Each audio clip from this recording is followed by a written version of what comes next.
in our business, the truth is, how do we help more people? How do we liberate more people, let them do the work, obviously, for the purpose of saving humanity? Hello, yogis, and thank you for tuning in to another episode of Dharma Talk.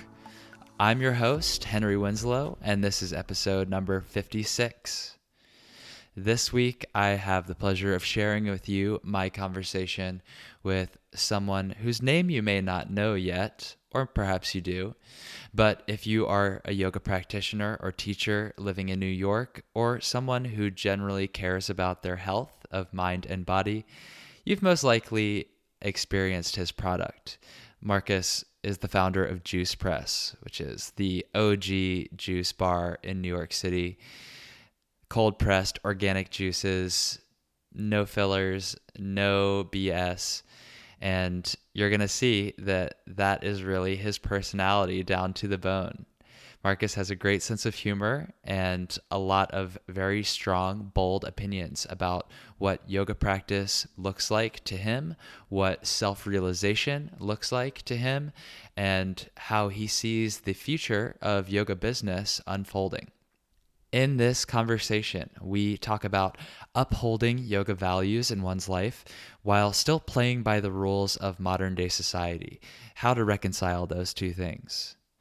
We also get into Marcus's definitions and the difference between being fully realized and being self-realized. And moreover, the role of the teacher, a yoga teacher, in guiding people to the latter. And finally, we close with a lengthy and wide-ranging conversation about what's missing from most yoga businesses and the state of the yoga industry, and Marcus's vision for a new commercially viable yoga school that truly embodies holistic and compassionate yoga. Now, all of that is coming up very soon. Please just stay tuned through these announcements, and we'll dive into my interview with Marcus Antebi. Here's what's coming up in my calendar. I hope that you can join me for some of these events. In June, I'm going to be leading a series of workshops at Yoga to the People in Manhattan and Brooklyn, details to be announced soon. Over July and August at Lighthouse Yoga School, we'll be giving a 300-hour teacher training. Apply for that one online and use code HenryWins on your application for $100 off your tuition. And then in October 25th through 27th, Veronica and I are heading down to Bucerias, Mexico to teach a weekend of workshops at Shala Ananda. You can find the details for all of these workshops at henrywins.com/events. Go there and sign up. What's your purpose? What's your vision? What mark will you leave on this planet long after you're gone? I'm Henry Winslow, and you're listening to Dharma Talk, the only podcast where I interview inspirational yogis on how they're changing the world in their own unique ways. Whether you're still searching for your purpose or already walking the path, I hope these stories get you excited to live your Dharma. Hello, Dharma Talk community, and welcome back to another episode. Today, I'm sitting across from Marcus Antebi. Marcus is a native New Yorker who founded Juice Press in the East Village of New York in 2010, the very same East Village that we're sitting in right now. Prior to Juice Press, he founded a skydiving equipment and training business called Peer Media. And Marcus fought competitive Thai boxing for several years. Today at age 50, he considers himself to be an obsessive yoga athlete. He is currently building a yoga school slated for 2019 opening in New York. Hello, Marcus. This is pretty cool. We've definitely leveled up the audio quality here today, so it's my pleasure to be chatting with you. Henry, thanks for that. That was a great introduction that I wrote for myself. Do I call you Henry, or do you have like a title, like a Sri? Is there anything after your name? Like Just Henry will do. Okay, I appreciate that. That was a test. That was a yoga test. So I passed. Yes, hopefully. First test passed. Right on. Well, we always start with the same first question, and that question is this. What does the word Dharma mean to you, and what is your Dharma as you understand it today?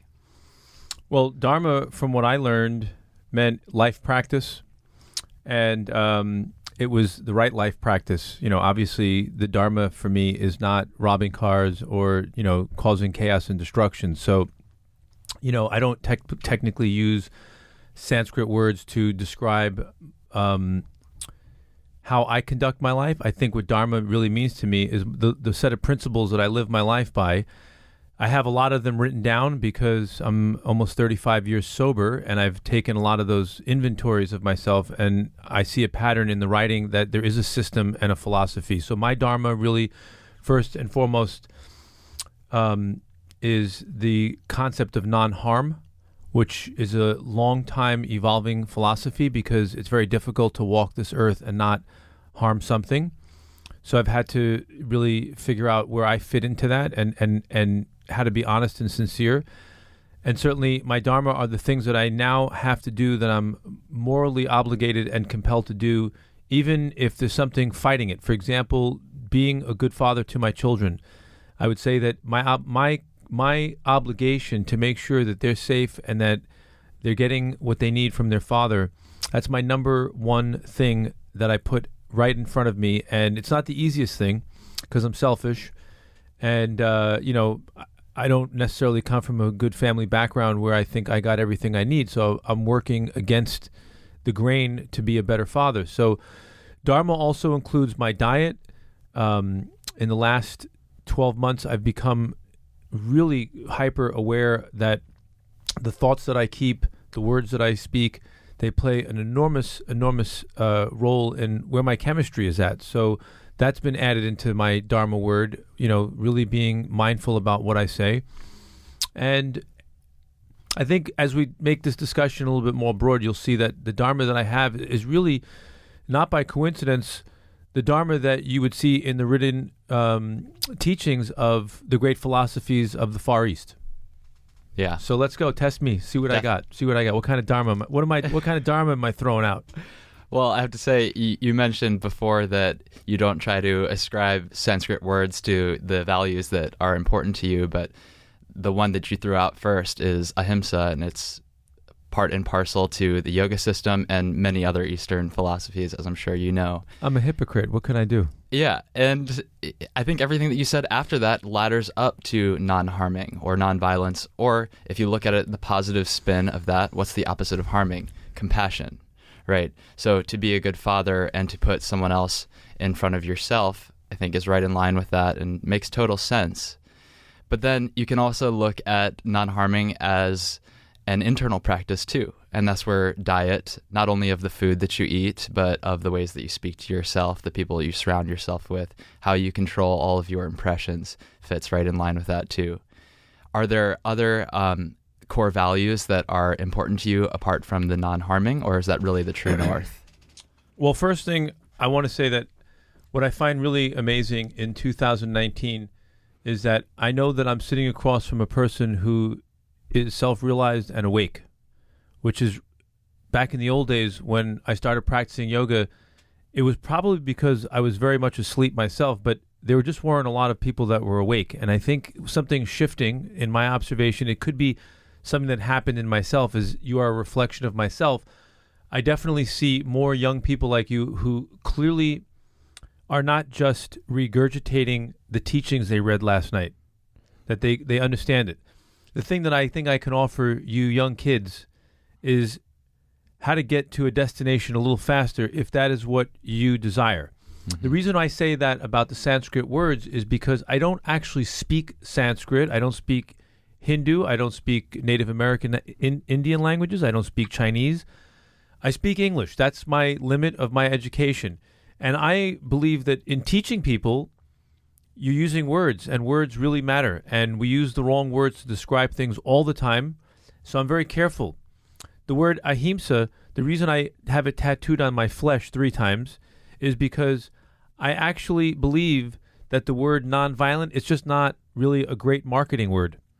So I think I'm a marketing type person. I think ahimsa is just a better word. I'm sure there's a beautiful word in the Syrian language. I didn't look it up. I liked it, and I'm comfortable using that word. There's a whole other set of words in Sanskrit. I have no idea what they mean. So I'm not going to chant them. I'm not going to embrace the vibration because you said there's a vibration. That's the type of student that I am. So I'm very careful. I'm not looking for fetish yoga. I'm looking for something that's much more sincere. And so I'm also older. I'm more jaded. When I see things that some people are doing in their 20s and 30s and 40s, I'm 50 years old now. I love the fact that we're all doing yoga. I'm not critical of that. Yeah. It's just not necessarily for me. It's not something that I'm going to immerse myself in. And I might not call that person my teacher. So when we're going back to the Dharma question, the Dharma here is to understand that as a human being, I actually have no choice. I have thoughts that arise in my mind. I have no choice but to preserve this body. It's not an option because it's not like I can decide tomorrow, hey, you know what? This thing called life, it's not working. I'm going to die. But if I don't like that, I'll just come back. I don't have that option. It's not like... Well, maybe you do. Who knows? Well, exactly. But I'm not going to come back as Marcus because That's one right. would assume that body, once it surrenders itself, it's gone. It's not left in the attic and I can join it later on. And it would probably smell pretty bad. So, we could say is that I'm choosing the path of life. And once I pick that path very clearly and definitively, I have to protect this being. I have to do the things that protect this being. That's 360 degrees. It's not just an asana or the postures. It's not just in my diet. It's a lot of things. It's the optics of my society. I live in a gigantic tribe, and it's not compassionate for a member of the tribe to break the rules. So I live within the construct of the rules of my society. If I don't like it, I can move to New Zealand and grow a 7-foot beard and live in the woods, and I could make up rules over there, like no one's allowed to own land. Here in where we live, you get a deed, you have a license. So I live within those rules. What I've realized now is that the way to enlightenment must occur. You can choose to opt out and say, I don't like this thing. But to me, from my experience, that's a path to suffering. Once I came to that realization, I realized I have no choice. I have to look at the truth. I have to do space exploration in my body. That doesn't mean I need to master astrology. And it doesn't even mean that I need to master traditional yoga postures. The yoga postures are one suggestion. They're a method. The system of yoga is a very compact, meaning you can travel with it anywhere, method of health and wellness. It's actually unbelievable in that way because we don't have anything like that in the West. The things that we have are giant health clubs, which are beautiful. And it includes bathrooms and really nice lotions and great machines and steam rooms. And you can get into Pilates if you want or yoga. Those things are really useful, but they're missing 65% of the other things. So for me, and I'm not judging anyone else's path, I'm finished looking at the partial programs. I've been looking at them my entire life, including small yoga schools that just concentrate on asanas. They're only teaching a part of the knowledge. I need really the complete picture. That's why I'm motivated to build something on my own. Yeah. So let's talk about what is sincerity in yoga. By the way, did I go off on a completely irrelevant tangent on what I was saying? Well, the original question was, what are the other values that are driving you in your life? Did I cover any of that? And I think it did. And okay. It comes back to this idea of authenticity and sincerity in sharing yoga, if that is what you're going to do. And I just want to make it clear to myself that I defined yoga for myself. And I realized that yoga was really just one word that describes something that is available in many languages and many thoughts. Yoga, to me, is the practice towards self-realization, realizing the truth. Traditional yoga obviously includes many different limbs, but no one's yet really figured out a way to teach it in a complete system. The teachers are lacking. And just to be clear, I don't have a better system. I am not a yoga asana teacher. I read what you read. I understand it. You can test my knowledge on it, but there's a reason I don't consider myself a teacher. I don't have the patience to help someone through their problems. I'm still working on my own. And I love the yoga postures. I love what you teach. But I teach that too. I just can't teach the postures because I can't do them as good as you. So, what I realized really only in the last year of my life is that I'm running out of time. I'm going to only live 100 years, and I got less than 50 years to go, and I really don't want to waste time on nonsense anymore. So I am very critical of the path that I'm choosing in this stage of my life, and I'm extremely excited that in this stage of my life, the traditional yoga values and the system really resonates to me more than anything else. Well, I don't want to glaze over your past too much because you've created a thriving business slinging juices around New York, and is it beyond New York at this point as well? Yeah, we're in Seattle, Las Vegas. We have New Jersey. We have Massachusetts. And so let's not knock the benefit of that in terms of compassion and these values that are important to you, changing the way that people treat their bodies, which, as you mentioned, is the one vehicle for self-expression and self-realization we get this go around. So do you really believe that the path that you're on does not serve your future outlook for what you're trying to do? I just think it was limited. I think that somebody with my type of insanity who, like, if I showed you my business plan, it's 500 pages long. Yeah. The efforts that I put out into this world to make something materialize they're crazy. I laugh at it. I look back at things that I've done. I feel like I had to push boulders up a hill to get things done. Part of that has to do with my general traditional education not being very high, so I have a lot of obstacles to overcome with that. And I just feel like when I look at Juice Press, I said, yeah, this is a beautiful offering. My intention was to help people. I wanted to drink juice myself. I wanted to surround myself around people that drink juice.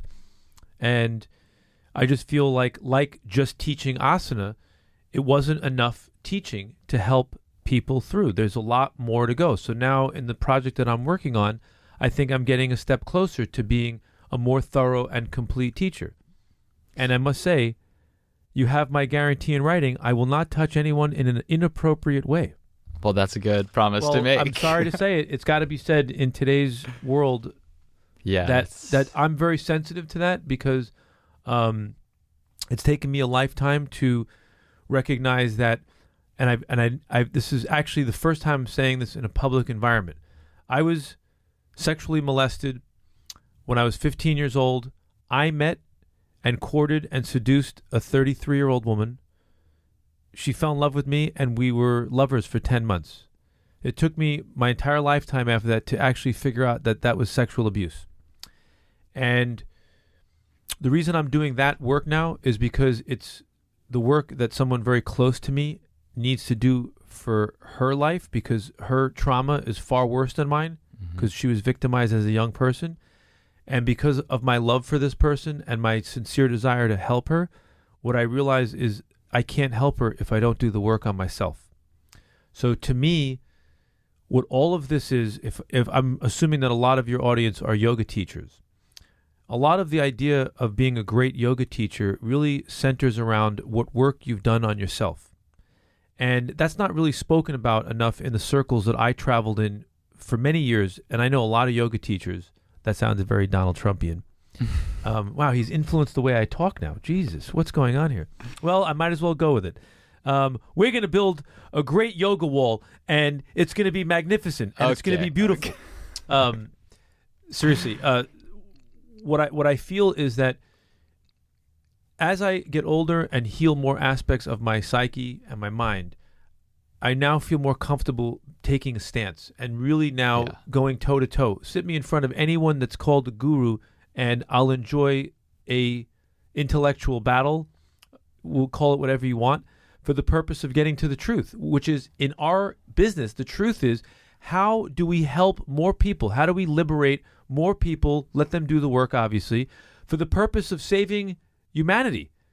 If you want to clean up the oceans, Henry, you can't buy bigger machines, because while you're cleaning up the Atlantic, there'll be psychopaths dumping more shit back in the Pacific. That's not the solution. The solution is we have to bring humanity back to a state of where we were when we were children. However, unlike children, we have to have the education, because children can't do many things beyond what they do as children. They're not really masters of the destiny, so to speak. As grown-ups, we understand that today you're going to touch hundreds of people in your life. When I say touch, when I walked in, that guy Eric said, I don't know where this guy would be, where I'd be without this guy Marcus. I touched that guy's life. I didn't intrude upon his life. I didn't give him my doctrine. I didn't build him up for my ego. He was somebody that worked at Juice Press. I took a lot of interest in him as a human being. I always spoke to him as my equal. I made him laugh. I threatened his life. He likes that kind of stuff. Like I just told him now, I'll kick his ass. And he needed that. He needed people around him that cared about him. So that's what a yoga teacher is supposed to do. A yoga teacher is supposed to be realized. Yeah. I mean, it depends. You don't have to be. You could be like every other yoga teacher and teach nonsense. Well, I think at the very least... Wow, I'm sorry. I didn't mean to make this into an activist program. I think it's that's a tough criterion to meet, to be realized, right? But I do think that is, at the very least, every person who calls him or herself a yoga teacher needs to be genuinely committed to the path. And that fits right in with this idea that you're talking about of really leading by example. You know, you can't try to teach something that you haven't worked through yourself. And it doesn't necessarily, in my mind, mean that you need to have come to the ultimate answer or the resolution around that, but you need to have experience working through it so that you can share an experience with someone else. What's the ultimate answer? The ultimate answer, I think, is total self-realization, which is complete dissolution and transcendence of the ego. I'll give you 1,000 years in standing bow, and I guarantee you, I will say this to you, I'll make the comment, it's not going to happen. Not from strictly doing standing bow. No. You need 1,000 years. I'll give you 1,000 years, and there will be interruptions. You will have an ache in your knee, and it will pull you from the absolute truth. The highest thing that I know about, and this is a market, these are semantics, by the way. Yeah. What was never marketed properly is the thing that you just called the absolute truth. You better be a physicist, a rabbi, a cleric, a priest, a singer, a surfer. You got to be all those things. Then there's a chance that you'll have 1/10 of the realization that the Buddha had, if it was real at all. There's a lot of evidence in history that shows that Buddha was not fully realized. That was a marketing ploy after he was dead. He was self-realized. Self-realization is an awesome goal, and it's an amazing destination, because when you're self-realized, in my opinion, as a great creation of humanity, self-realization means that you will not do harm to others. A person who's doing harm to others, I make a judgment, is not self-realized. So self-realization means you see a glimpse of God in some of the things that you're doing. You have a positive attitude about your existence. But by the way, sometimes you can't because your knee hurt because you were doing too much Padmasana, and now you're back in samsara, the suffering. Is that a word? We're using Sanskrit words? We can use Sanskrit words. Dukkha is a good one for that. When your knee hurts, you're back in dukkha because your knee actually called you back into the body. Yeah. It's a good place for you to land to do your healing. Go, I got to get back into my body. Mm-hmm. You can't be in a state of transcendence 150 years on this planet. It's the nature of the planet. There's too many things going on. And even in Buddhist teachings, even if you had it, you'd have to suffer a little bit because people around you that you love are suffering. If you have compassion for them, you're going to suffer a little bit too. Yeah. So I think you are self-realized. And that's what I'm here as a teacher to you younger people, is to cut out the bullshit. It doesn't mean you're an egotistical prick. You could wear a T-shirt, by the way, that says self-realized. I think that's actually really funny. What it means is I could tell by your practice, I could tell by your speech, by the way that you talk, you have enough understanding of what it is that you're being taught. You're following the roadmap. It's very, very unlikely that tomorrow we're going to hear that Henry died of a heroin overdose. I really don't think that anybody would take that bet in Las Vegas. The idea is that you are actually contemplative. Is that a word in Sanskrit or is that English? I think that's English. You're contemplative. You know how to meditate. You're practicing. You know how to do postures. You're practicing. You could definitely, I know by looking at your practice, you definitely achieved single-minded focus. I know that when you're doing a pose, you can think of only the pose. Yeah. I would ask you as a teacher, have you ever gotten to nowhere? In meditation. Yeah. You bring up a good point. This is like self-realization versus full realization. And if full realization is total state of yoga, samadhi. Who has it? Give me one guy. You've been around the circuit. Exactly. You can't be there for a long period of time. Maybe you can catch a glimpse. And it's when you're there, it's just one story. You can't teach anyone about it. No. The Native American Indians, when they did their sweat lodges and they had their songs and prayers, and the Aboriginals of Australia, and I'm sure there's people in Africa, primal people who live close to nature, who have a spiritual worldview, who do not corrupt their body with processed food and the poisons of alcohol and tobacco.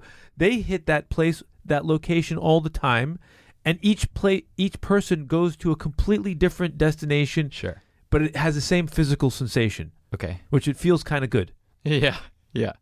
Okay, so if there's a difference between this unreachable goal, let's say for practical purposes in a human life, it's unreachable to be persistent in a state of full realization. In 2019, they may have a drug later on in the future that gets you. I don't know. So you got to keep an open mind. If we're going to be self-realized, it's only the part that we know right now. Yeah.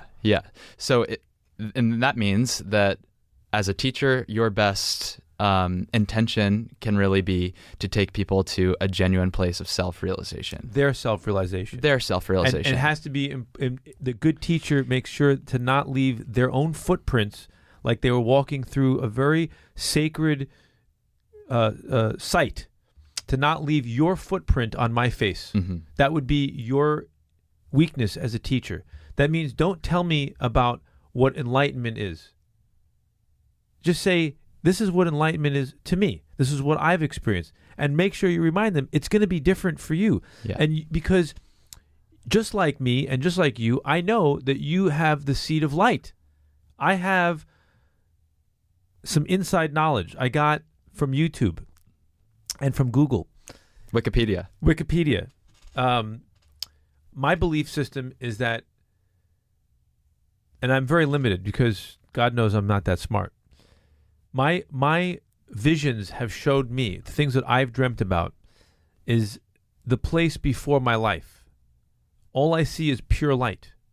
And I believe in that pure light, it's because it possesses everything that it's pure white. It's pure light. It's everything. It's all knowledge.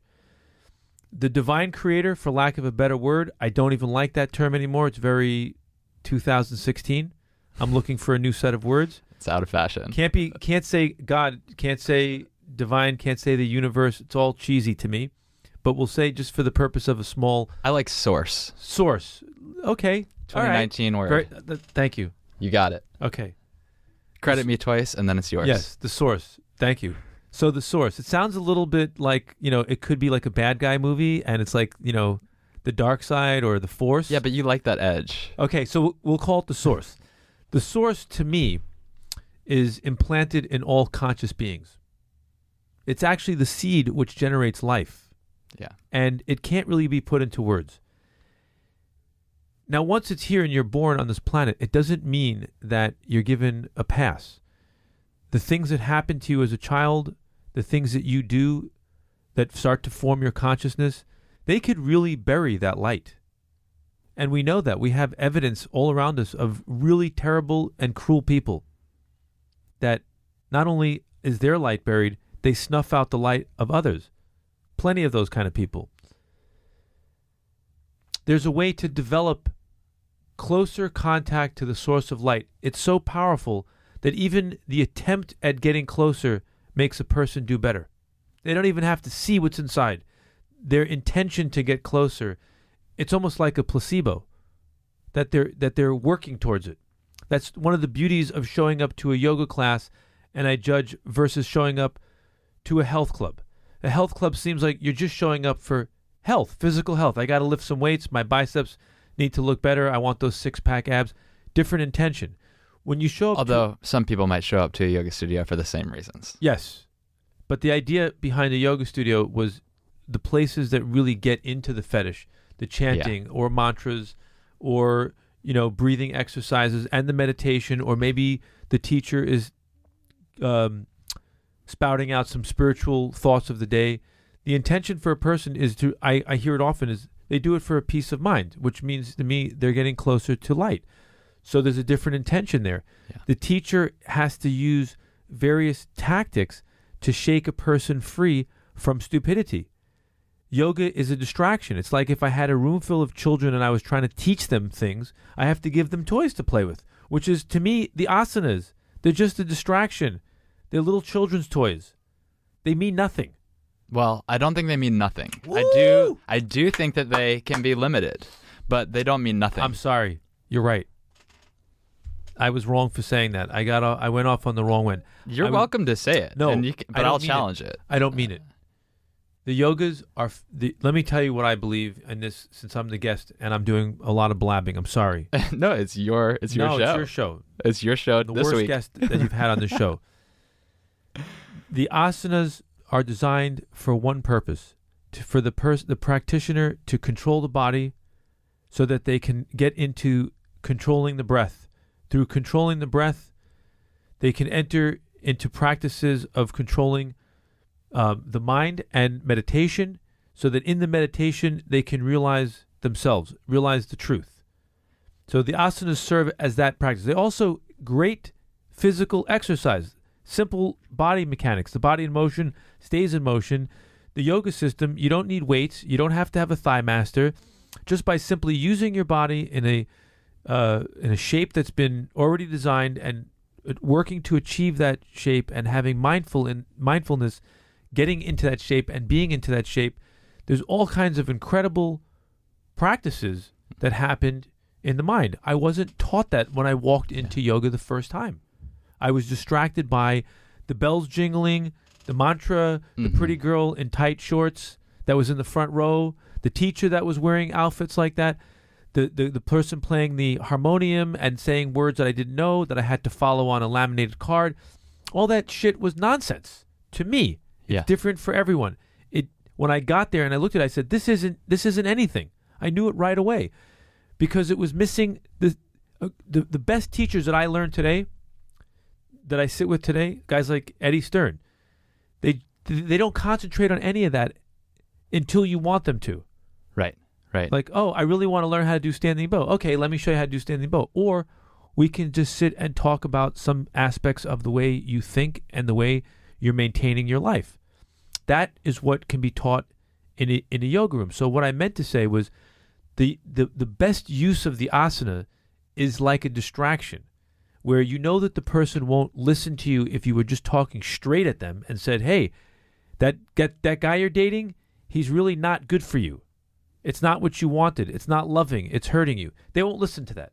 However, put them in a room and say, Paschimottanasana, and then suggest things about nonviolence and love, and it's a better delivery system. Definitely. That's what I meant. So the idea is some people really need that disguise.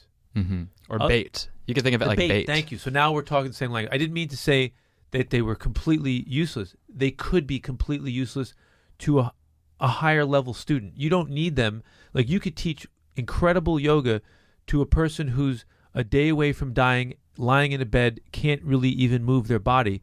They might be the most receptive student to your higher teachings, and you can't even get them to look at their nose. Zero poses. Thank you. That's all I meant. Yeah.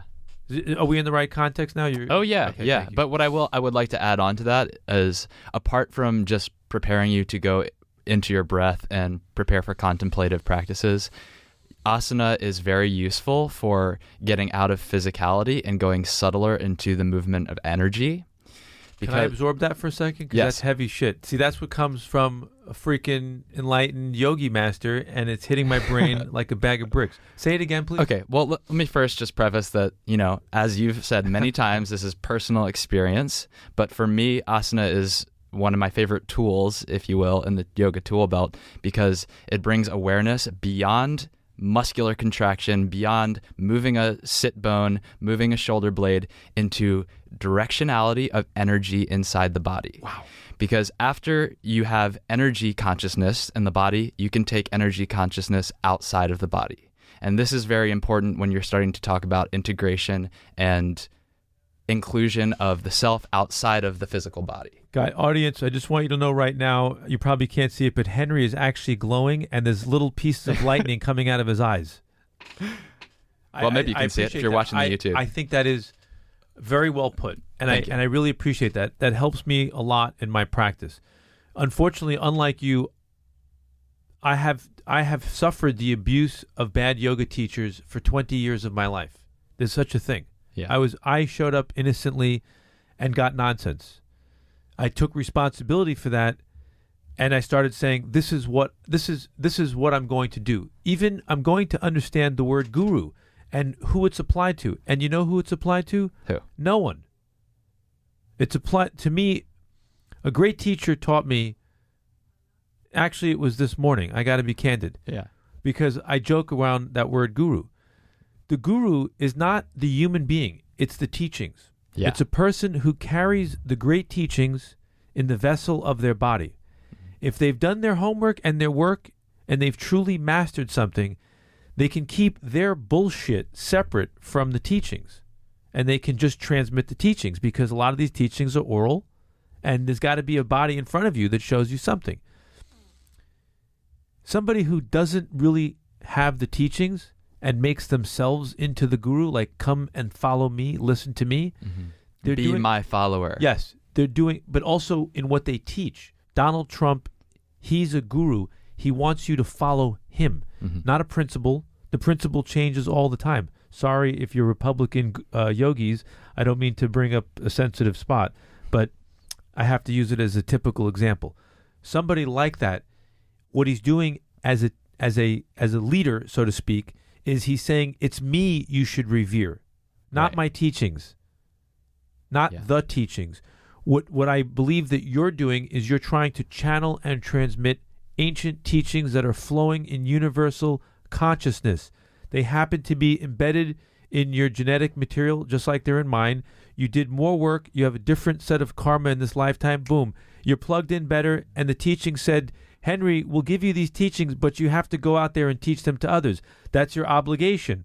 Yeah. So now, how do you go and do that? Well, the best thing that you can do is put on Henry's body and just be Henry and go do some of those things. Yeah. Keep the right thought, the right speech. Boom. You're practicing yoga everywhere you go. Yeah. It's like, what is your message? My life is my message. You know? You live your life, and you need a bodyguard. I don't think I need a bodyguard. I think you're my bodyguard. I think they kill guys like us. No, I'm kidding. We can't let them hear this podcast. Just put it up for one day and then take it down. Put it on one of those sites that just takes it right down.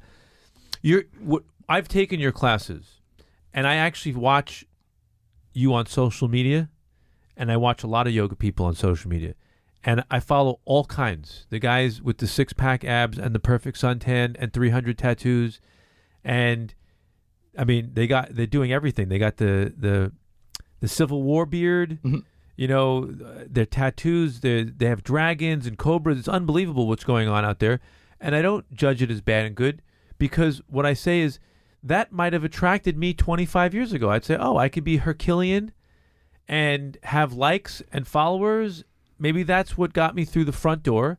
And then I meet someone like Eddie Stern, who's practicing a different way, or I meet someone like you. So I am under my philosophy is yoga is just a good thing. And it's being taught by a lot of different kinds of people. What I want today is I want to make sure now that I just don't waste any more time doing silly stuff. There's very few 20-year-olds that are going to be my yoga teacher, unless I'm just going to them. Let's say I suddenly started caring. Have you ever seen me practice yoga, by the way? Yes. I'm okay, right? Yeah. For an old guy? Yeah. Like when I do traditional hot yoga, that's when I get more involved in like the competitive aspect of it. For God's sakes, you're staring in the mirror, you're dripping sweat all over the place, there's people falling all over the place. I want to be good at standing head to knee. Yeah, I'm not falling out. Right. I'm not falling out. So I like that kind of yoga. A lot of, like 3 days a week. Because there's parts of me that thrive on competition with myself. Or sometimes I'm down and I'm out. And the only thing that gets me to yoga is the competitive part. Different stages of my mind. To me, what I'm attracted to now is much different. I look at a yoga person and I say, wow, it's really unusual that a great yoga person practices and photographs themselves for social media, not revealing their body. That is very rare. Not doing a hard pose. Remembering that there's people that want to follow them that don't want to always look and be envious or covet or say, gosh, I wish I could do that pose. So to me, it's just a trend right now that the bigger your six-pack, the more followers you get. Or if God forbid, if you tell your followers that you show them a picture of you kissing your boyfriend, not you or me because we're both married, but if you show a picture of a man kissing, the yoga teacher male kissing his male boyfriend, you might lose 6,000 followers. It's right. So to me, if I had your yoga skills, I would take pictures of myself doing Tadasana and say, what do you think of that? You'd probably have 33 likes. What do you think? Well, why not? You got to play tricks with people's minds. So I'm sorry, we're not talking about your show. I'm talking about my show. Forgive me. Once again, teacher, I went astray. Let's go back to... Well, okay, let's talk about what you're going to do, what your plan is for the new yoga school. Like, how are you going to do something that's different, that really brings it home and drives the point of what matters to get to self-realization? Well, the first thing we're going to do is we're committed to not opening it until another trillion years. Okay. Because we don't think people are ready. You need to wait till the next yuga. Yes. Okay. Or we're actually waiting for what physicists will call the black hole zone. Oh, what's that? It's just the entire universe will be nothing but black holes. Sounds like paradise. Yes. Well, you really can't place any judgments because you won't be there. Yeah. But the yoga school will be there. The yoga school. So the yoga school is really, it's an extension for me of something that I wanted to do with Juice Press. I wanted to capture the same person that would buy juice. I wanted to capture their physical fitness. Also, I was frustrated myself with where I want to practice yoga and the options that I want for me for the different types of moods, different seasons. I like seasonal yoga. That's my own term. I'm making it up right now. I don't want to practice the same thing every day for the rest of my life. I'll be bored. So I said, okay, I understand retail. And I saw all the problems in yoga retail in New York. So I started writing about it. And I said, yeah, I think I'm going to do this. I'm going to actually open a yoga school. So I've been working on a business plan for about 18 months. And the business plan, reason why it's so dense is because it really is actually like an instruction book for me of what my philosophy is. And I wanted to make sure that I wasn't crazy and had some credibility. So I let a lot of very good yoga people that I respect look at it. And then before I met Eddie Stern, I said, he's somebody that I would love to do a school with because I love the fact that he has a simple name. It's Eddie Stern. It's not Sri Baba Eddie Stern or Eddie Stern Guru Swat Sticky, whatever. So I was very impressed by that. And when he teaches Ashtanga Yoga, it's much more, when I took his classes, the class felt much more compelling to me and I could focus and there was no distraction. The teacher didn't distract me. So I was very interested in that. And then when I was writing my business plan, I actually put his name as a person I would love to do this with. So one day, about 8 months ago, I was looking for a place to work on my business plan. I usually go to a coffee shop or something like that. I stopped in a retail camping store in the middle of nowhere. I was just killing some time. It's freezing out. The door opens up. It's Eddie Stern. Completely random. I attacked him like a super stalker. I said, how you doing, Eddie? I shook his hand. My name is Marcus. I have a company called Juice Press. I'm working on my yoga business plan. And he looked at me and he says, oh, that's interesting. I'm very interested. You have time for a cup of coffee now? And I said, yes. So a great relationship was formed. The first thing that I really liked about Eddie was he has exactly my sense of humor. Had you already practiced with him at this point? I practiced with him 2 times, and he didn't recognize me. Yeah. He just knew the company I had, and the timing was right. And, he's like an open-minded kind of guy. He kind of went with the flow. We went to Saturdays on Crosby Street, which was cool. And we sat down and we had espresso.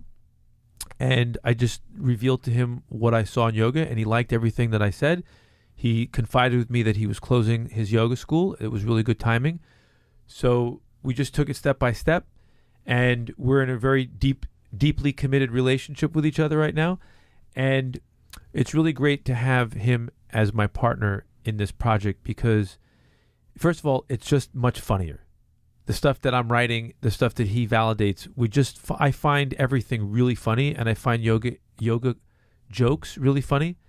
So you say to me, when are you starting your yoga school? I say, well, it's got to start in 1 trillion years. Where's it going to be? We're not allowed to tell people. That's, to me, the funny part of yoga is that everyone that studies with us, they're really enlightened, and unfortunately, we can't have an address, therefore, and we don't know when it... Like I said to you, we're not telling you the time the class starts. We only tell you the time it's over. Yeah, it puts up an immediate kind of filter. You only get the best students coming through, the ones with perfect psychic development. Everything. But obviously, that's not the truth. What I felt the biggest gap in yoga for me right now is that someone has to be very loudmouth and vocal, which you have in me, about helping the consumer understand why they're eager to pay $35 to drop in, to sit in a very uncomfortable position and pedal 600,000 miles over their lifetime to nowhere, while someone's screaming in their ear nonsense to blasting eardrum music. Why that's $35. However, going for instruction from a guy who's read all the teachings and has accomplished 96% of the poses, who has great concentration and is a good human being, and he's practicing all these great principles, why they balk at giving him $25 for a class. So there has to be a shift in that paradigm. People have to really see the value. It was a big problem for me at Juice Press in teaching that to people about a bottle of juice. What's the value? So I feel like I have a head start in how to market that. The other thing is that a yoga school has to have mastered yoga itself. The yoga school itself is a teaching. All of the disciplines of yoga have to be incorporated. The staff have to be unbelievable. They have to be welcoming. They have to be grateful, and it's a culture you have to build. And the flow, the yoga is a discipline. It's a discipline that involves cleanliness. Gyms are not clean enough. Yoga studios are not clean enough for the yoga practitioner to feel comfortable, especially when it involves a tremendous amount of sweat. It's a disgusting experience for a lot of people. I know that it is for me. And so I think a yoga place, to be compassionate, so to speak, has to really consider the flow. So with that in mind, I said to myself, I am custom built for building a yoga studio. As long as I'm not the yoga teacher, you are, and so is Eddie Stern. I'm just really the operator, and I'm putting out my ideas about what yoga school should be like. I think that the popular yoga systems are Ashtanga and traditional hot yoga, so that will be our starting menu. We have to start somewhere, but we're already developing the idea that that's already also passé in the practice. And I think being with Eddie, he's working on what he calls slow yoga, which I've taken a few of his classes, which he's not really teaching anywhere. And I think when he teaches it, they're amazing. And we also want to develop some shorter, more accessible versions of Ashtanga. We want to have heated Ashtanga. We talked about doing heated meditation because the heat is such an incredible burden on someone. It's a great mind focuser. It's like making them stare at a candle. So there's a lot of mindfulness and thoughtfulness that's going into the actual retail experience. And it will be connected to a food component because food and eating is another incredible part of teaching yoga. There aren't that many places in New York that have the ultimate types of integrity that are really important to me in my diet that I think are really, quite honestly, they're not scalable business models. I've learned that firsthand. So the idea here would be to create a cafe that had amazing food, was beautiful to sit in, had bathrooms, was a place to see pretty people if you want, or regular people, and just really like an oasis, overall, that you can say to yourself, I'm not working right now, but I'm going to take my yoga class and sit for 3 hours in the cafe and write my business plan. Or I'm in a rush. I only have 50 minutes and I don't want to stand in a filthy shower. So I think this is compassionate yoga. Not that everybody else is not. I just think that what I've seen in the yoga circuit for many years is there's two types of yoga schools. There's yoga schools that were started by really great yogis but lousy retailers. And then I see yoga schools that were built by unbelievable retailers who were lousy yogis. Mm-hmm. So I'm trying to bring the two things together, assuming that anyone thinks that I'm a good retailer and that they would think that Eddie was a good yogi. So I'm hoping that there's a credibility in that marriage. Yeah, this is good. This is a good point that you bring up, and you think about like the yogi who has eschewed all of capitalism and modern culture, but ultimately when you do that, it comes back to the point you made at the very beginning of this conversation. You have to play within the rules of the context that you live in. Amen. And if you are not willing to play that game, if you want to call it a game, then you're not going to be able to reach people with these messages that you think are so important. Unless you have a lot of money, or you marry Angelina Jolie, or you have some kind of disruptor. There are exceptions to the rules. I don't have any of those exceptions. I need to follow those rules, and I think that for what I'm looking to do in a yoga school, I need 1,000 members for the whole year. It's not the whole population. It's not like I'm trying to go mainstream and sell Kit Kat bars to 35 million people. It's a small segment of the population, and I'm in a very densely populated arena. Yeah. And what I'm really looking to do is give you, because you'll probably own your own school one day, I want to give you something that inspires you. For example, if you could say the truth, by the way, because it's your show. If you were going to open a juice bar that had juice press type stuff, wouldn't you look at my places and say, this is the model I'd be copying? Of course. Okay, so it's really what I want to do the same thing. What I'm driven to do, for whatever reason, is I'm driven to do the same thing in the yoga environment, which is to give the future yoga school teachers, say that's the model that we should follow. Case study, successful model. A successful model that's not missing things. Like no compromise. We're doing it the right way. Yeah. Down to being conscientious of plastic bottles, down to being compassionate to the staff. We should be the highest paying school to our teachers, because everyone knows that yoga teachers spend a lot of time learning very critical health science. They get you don't get enough money to be the groundskeeper at a doctor's house. Yeah. That didn't make any sense. You got my point. Yeah. The groundskeeper at a doctor's home gets paid more money than the average yoga teacher. The audience is skewed. It's not the yoga teacher's fault. To a degree, the yoga teacher said in the old days, it's better off that I look like a beggar. And then we went to the extreme. There's yoga teachers that have large followings. They have to live like billionaires. There's something in between. What I want to see is my yoga teacher in a successful romantic relationship, not a celibate, someone who keeps a very clean diet, someone who's mastered things in their diet that I'm still looking to do, someone who can do a lot of the poses or used to do them and has lots of pictures on the wall of them doing them, and someone who I know really is nice. If they have children, they try really hard. They're a good father. That's what is interesting to me. And there's certainly a lot of people out there with yoga schools that fit all that. I think Dharma, as an example, what a great human being. I really appreciate his accomplishment in yoga. He's definitely a role model. So is Jared McCain. I liked what Bikram did until, let's just be candid, the guy screwed himself and the public and the world. But certainly he really brought certain things into the mainstream public. But, he got lost. I'm not talking about him too much, but I'm just saying I respect his commercialism. I could do that commercialism without violating anyone's body. Yeah. And you won't see me driving Rolls Royces and being like an idiot. Mm-hmm. I don't need to do that. And it's important, because if I opened a successful yoga school in New York and I made those mistakes, I would give the teaching a bad name. Right. And it's are you working with the commercialism in order to make a bigger impact, a bigger ripple effect, or are you working with the commercialism for your own self-gain, which is misguided and I got two yourself? Baby mamas. I'm working. The commercialism is to pay the baby mamas. No, Yes, Yeah. it's mindfulness. This practice of yoga is a practice of mindfulness. I want to be thoughtful. Yeah. Eddie and I talked this morning for 20 minutes about whether our classes would allow people to show up late. That's how intricate in the details that I'm thinking, Yeah. because I know for me that's part of my own dharma. Do I let the guy come in late?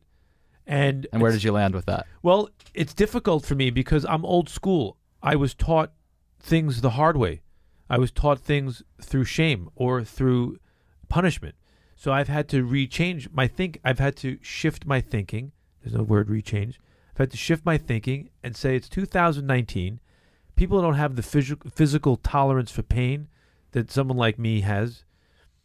So I don't know that it's a consumer product. And since it's a consumer business, it's not my own private yoga school in the Himalayas. Since it's a consumer business, really what I have to do is find out what the consumer wants. And that's why in that area I wouldn't impose my will. I would actually start a school, and in the beginning of the school I would poll all the people that study. If you came to my place once a week, I'd ask you, I'd say, would you hate this product if 3 p.m. was the class time and you showed up at 3:01 and I said you can't come in, or would you respect that? I need to hear what my students have to say. Mm-hmm. And then I think for this particular matter, I would build the school around what my client wants, not around my higher thinking. Yeah. Well, then you have to ask, the next question is, does the client want it now or do they want it later, right? Because they want to have self-discipline, presumably, if they're coming into a yoga class, but maybe they don't want to be turned away at the door. And those two things need to be reconciled. So it is. Do you show up late to things? I arrive late. So then if to be sincere, you have to let people arrive late. Until you master, until your new t-shirt says, fair enough, Guru of Point Timeliness. taken. Once you have that, it goes back to self-healing, right? What can I possibly teach anyone about relationships if I'm not in one and I haven't had one? It's very limited. I can tell them what I read in a book. Yeah. Right? It's virtual. It's a virtual pilot versus flying an airplane. In the case of my school, I show up late sometimes. So what I would do is, if the guy shows up late, I might just give them a stern look.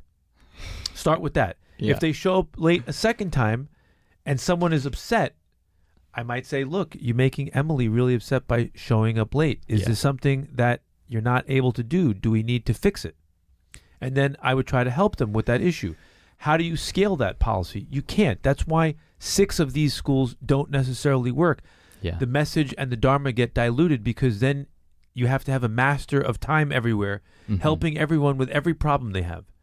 So, well, even at the micro level, the scaling happens because you start to think less about what the individual ex-consumer wants and more about what the community at large wants. Or the wallet.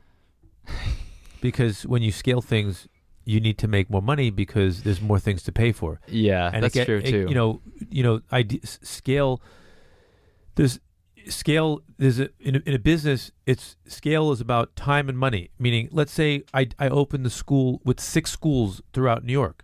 There's only a limited amount of time that Eddie and I can go around and teach every teacher that we need how to talk to a late comer properly. Let alone all the things that they need to teach in the class and everything else. So one would say that this is definitely a delicate product, a delicate issue. It's not every issue is delicate. For example, I wouldn't let the school students dictate to me that they want chicken sandwiches. I'm a vegan.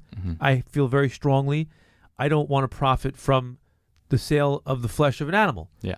I'd rather not have the school. If everybody wants it and they don't want to buy anything from me, I'm out of business. Yeah. In that regard, I'm the dictator. It's my dollar. It's my business. Yeah. There's many other matters that it's really done by the community rules. What does the community want? Yeah. And you know that because at Jared's school, I hear all the time people are always complaining about the time of a class and why don't you have a 10 o'clock? You need a 3 o'clock. You need a 4 o'clock. Where's the 8 o'clock? Why isn't it? You have to listen to the students. Yeah. On timing. If everyone's saying the 12 noon is in the middle of the day, it's floating in space, I can't start my day, etc., why don't we have a 10 o'clock? And there's no good answer, by the way. It's just, because that's the way we always did it. Maybe listen to maybe unless it was like a spiritual thing. No, the class in the Sanskrit word must be at noon.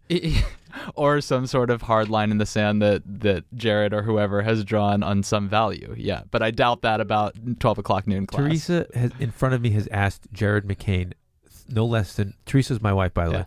She's asked him no less than 300 times why the 12 noon class has to be 12 noon. And his answers don't really fit any scientific logic. It's done at his largesse. It's his school. He likes to get up at a certain time, contemplate, think.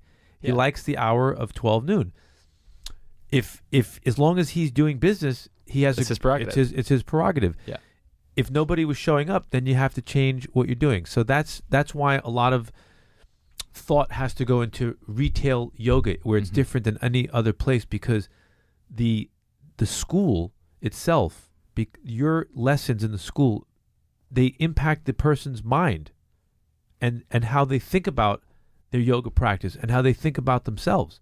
Yeah. So if your yoga school teacher is a chain smoker standing outside cursing on his phone about a business deal that fell through, it's going to be a very different yoga school than the type of yoga schools that we would open. Yeah. Not to judge that one. That place has its place in the world too. Angry yoga, they call it. Angry yoga. Right next to goat yoga and beer yoga. Goat yoga and beer yoga, yes. All right. With that being said, I think now is there anything that you want to leave our audience with? Any kind of call to action or ways that they can learn more about what you're doing? I would just say that I'm working on a technique to fold into your own belly button and vanish, and it's going to be an asana practice. I'm working on it. I need a couple more weeks. I have to get past standing tongue to elbow, which is a word. Could you do that, by the way? Tongue to elbow? Yes. I gotta work on that one. Has anybody Eddie brings it up to me all the time. He always says tongue to elbow, and then he gestures at it, and it's just really the funniest thing in the world. I do think that's actually not possible to achieve. The tip of the tongue on the tip of the elbow, that's the criteria. I'll have to work on that off camera. Get back to you. By the way, hilarious if you put that on social media. I'd like to see people's reaction. No, I don't take all of it seriously. I'm pretty lighthearted about it. Life, that is.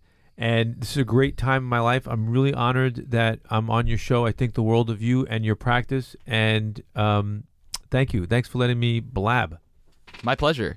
But before we sign off, we got to do the Prana Round. This is the final section of the interview. What is this now? Oh my God. I'm going to ask you 6 rapid fire questions and ask you to answer in minimum 1 word, maximum 1 sentence. Oh, wow. Okay. In 1 word for the first question, why do you practice yoga? Health. What is your favorite yoga pose and why? Paschimottanasana. Because I can do it as well as you. Nice. Give me 1 favorite piece of advice or cue that you've received from a yoga teacher. Breathe. Recommend 1 book, either modern or ancient, for our listeners. It's a book that you can find on Amazon, and it's like a Bible for me, and it's a very long time to read because it's so dense. It should be 6 times thicker than what it is. It's called Awakening into the Dreamtime. It's a book about Aboriginals, written by an author named Robert Lawlor, Lawlor. I've been reading it since 1993. I have several copies. I always give them out to people that I think would be into it. It talks about everything. Cool. So I think it's really intense, Haven't gotten that recommendation yet, so nice. I have an extra copy. I'll give it to Teresa. She'll bring it to the school. Okay. It's a gift from me to you. Thank you. It cost me $3.95 online. All right. Is yoga for everyone? Whether they like it or not. All right. Last question. How can our audience get in touch with you, and how can we support you in your Dharma? Make your checks payable to Marcus Antebi. It's Antebi. And what are we saying? I'm asking for anything. It could be $15. It could be $1,500. It doesn't matter. I'll take it all. Perfect call to action. Marcus, thank you so much for doing this show with me and for bringing me into this high-fidelity recording studio. It has been a blast, and I look forward to continuing this conversation down the road. Thank you. Hey, Dharma Talk community. If you enjoyed this podcast and you haven't done so already, please hit the subscribe button right now. And if you'd like to show your support even more, leave me an honest review on iTunes or whatever podcast directory you listen on. You can also make a financial contribution to keep the show up and running, a donation at henrywins.com. And remember, I'm here to serve you, so if you have any questions or comments or ideas, you can always reach me on Instagram at henrywins. Otherwise, I'll speak to you next week. Keep living your Dharma.